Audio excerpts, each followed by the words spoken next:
Hello, my loves, and welcome back to another episode of the Energetic Shift podcast. Okay, today we are going there. And by going there, I mean we're going to talk about the friendship call. Yes, the friendship call.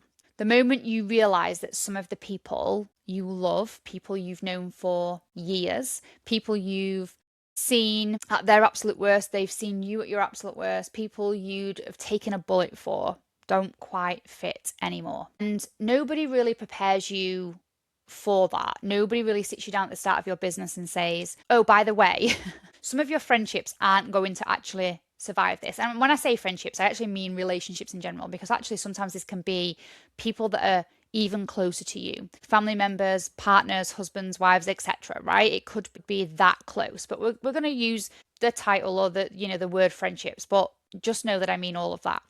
All of the above. Nobody sits you down and says your friendships aren't going to survive this. They just talk about mindset, strategy, manifesting your dream life, and completely skip over the bit where up leveling can feel really, really lonely sometimes. So we're going to go into that. And here's how it tends to go. You start your business or your personal development journey. Do you know what? Generally both, right? Because most of us do both at the same time. It's like a natural. When you join the entrepreneurial world, you cannot help but evolve and grow and personally develop, because it's already, entrepreneurship is a developed, evolved version of, work life, right? In comparison to the outside world. And initially everybody is kind of excited for you, or they seem to be. There's a lot of like, oh, amazing, that's, good for you energy. But then a few months in, sometimes weeks, but a few months in, something shifts. Like, you're talking about things that they don't understand anymore. You're making decisions that baffle them. You're spending money on coaching courses, investing in yourself, and they're looking at you like you've joined a fucking cult. You're thinking bigger. You're becoming more. You're just different, right?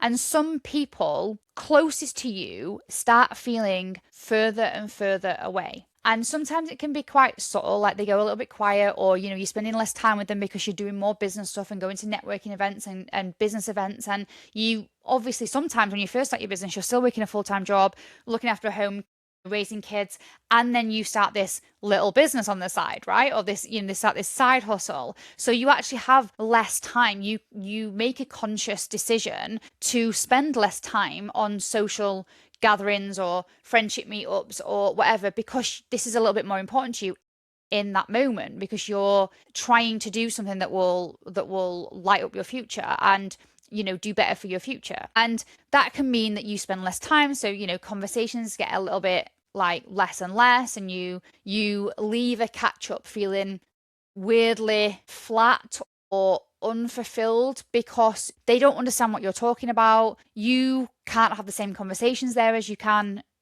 with your business associates, let's say, because you're on a different journey. And sometimes it's not subtle at all, right? Sometimes there are comments, little digs, Facebook posts in my experience, the whole like, oh, look at you, with a tone that very clearly doesn't mean it's a compliment, and you've changed. The amount of times I had people say that to me, or say that to other people that knew me, or she's changed, or has she changed, or you're working with her, aren't you, has she changed, or is she different now, she seems it on socials, like, honestly, it gets in you and it can get worse. Like, I don't even know you anymore, I don't know who you are. And that can sting a little bit. That can feel really shitty, even when you can intellectually understand what's happening. It still pisses you off, it still upsets you, because these are your people, right? Or they were.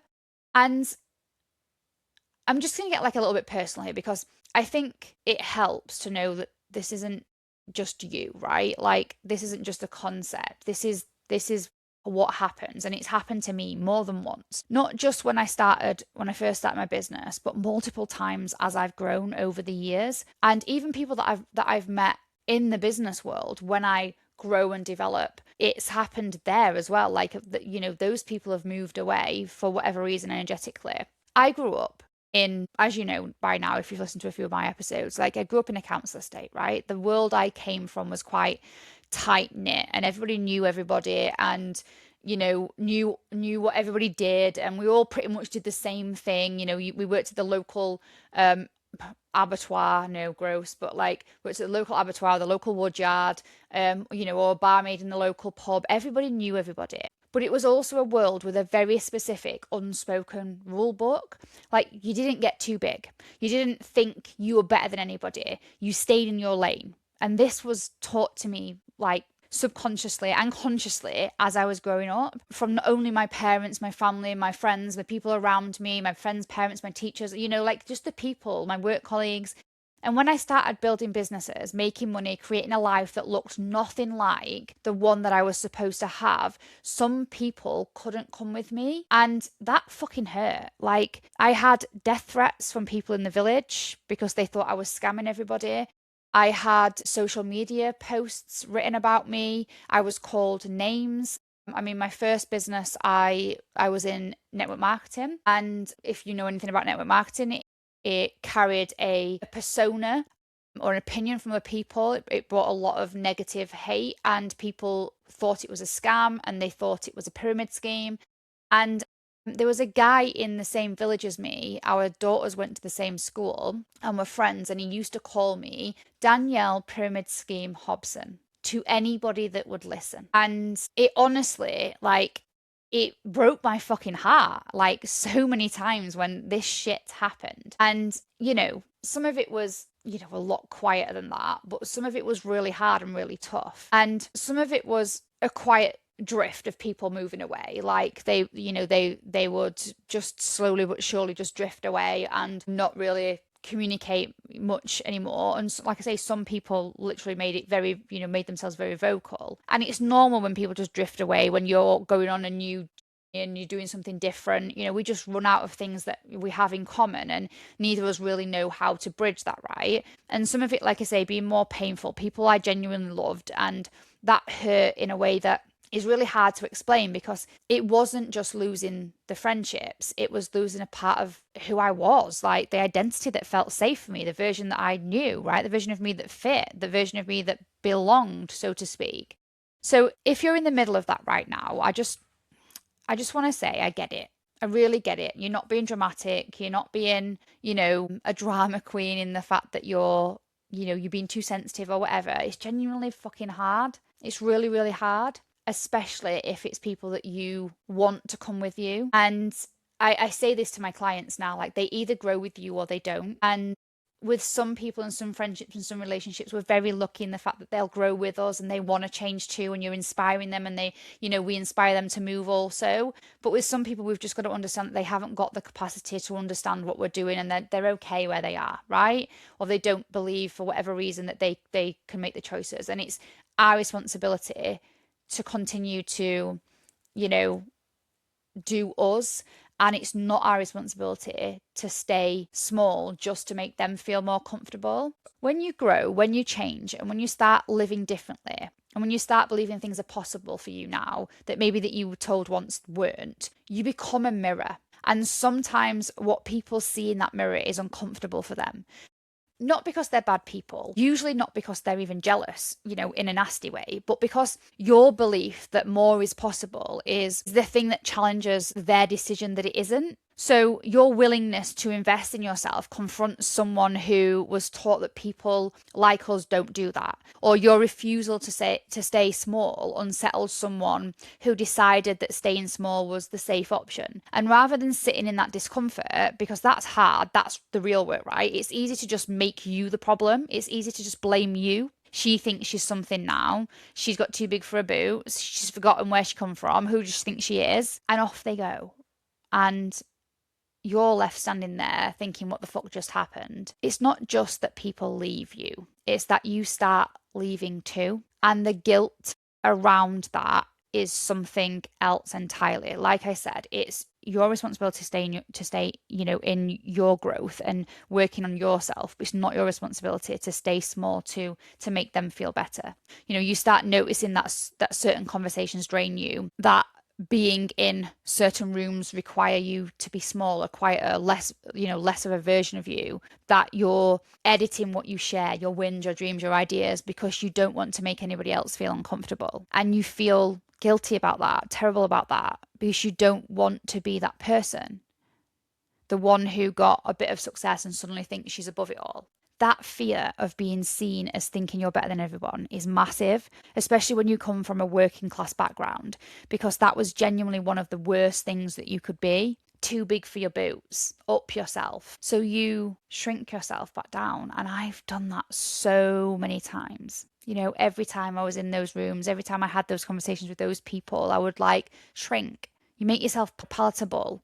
You make yourself understandable. They don't understand, who I am now, what I'm doing now. So you drop yourself back down. You go backwards and, you don't mention the coaching program or the retreat that you've booked or the award that you've just won or what you're building. And then you go home and you feel resentful and then guilty about the resentment. And it becomes this exhausting loop that nobody really talks about. But you being less doesn't make anybody else more. It's not your responsibility. It just makes you resentful and then comfortable with a version of you that doesn't exist anymore. Not everybody is meant to come with you, and that's okay.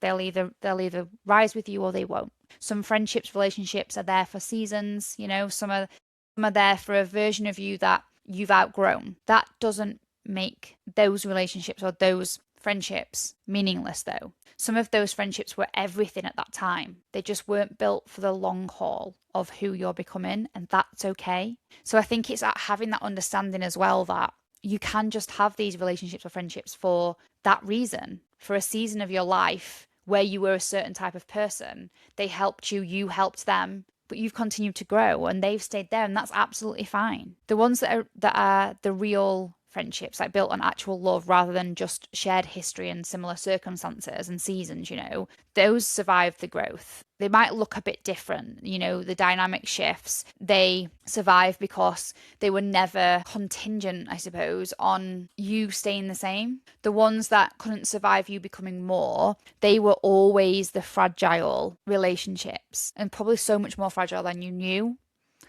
or wanted to admit or acknowledge. And what's on the other side of losing those people, as gutting as it is space for the people who get it, space for more aligned friendships, relationships who are on a similar path, who celebrate your wins without a single complicated feeling about it, who you don't have to shrink for. Those people exist. I promise they do.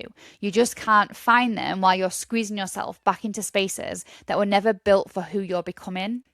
What I want you to actually do with all of this information, I want you to let yourself grieve it properly. Don't just slap it, everything happens for a reason, sticker on it and move on. Losing people is hard and there's a grief process to it. And even when it makes sense that they're not supposed to be in your world anymore, I want you to sit with it. Stop making yourself small to keep people comfortable. It's not kind to them just as much as it's not kind to you. You editing yourself to make someone else feel better isn't friendship, it's people pleasing. You don't have to burn everything down. Not every relationship that's shifted needs a dramatic conversation, or a formal ending. Sometimes you just invest less bit by bit. Let it find its own level of, drifting apart. That's okay, that's allowed too. And go find your people. Really intentionally, actively, invest in the relationships where you don't have to explain yourself, where you can talk about your dreams without watching someone else's eyes glaze over.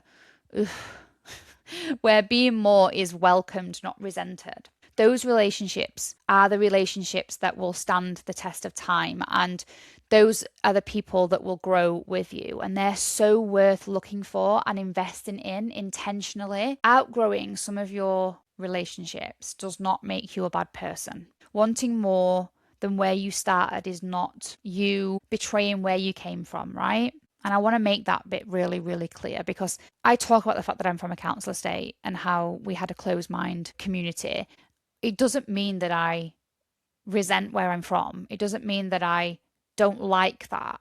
I love that fact, to be fair. I love the fact that that's where I'm from, because it's given me so many different perspectives on growth and how different people are over the years. And it's made me work harder. And I say harder in the loose term of it's made me work at myself. It gives me more of an achievement feeling. You're not too much because you've outgrown friendships or where you're from. You're just too much for the wrong rooms or past rooms. And the right rooms and the new rooms for you, they're already out there waiting for you. So I would love for you to go and find them. And if you felt something from this episode, I'd love for you to give me a message on Instagram at the Danielle Hobson. Or if you enjoyed it and you loved it, any of the episodes, I would love for you to give me a 5-star review. And I will see you in next week's episode.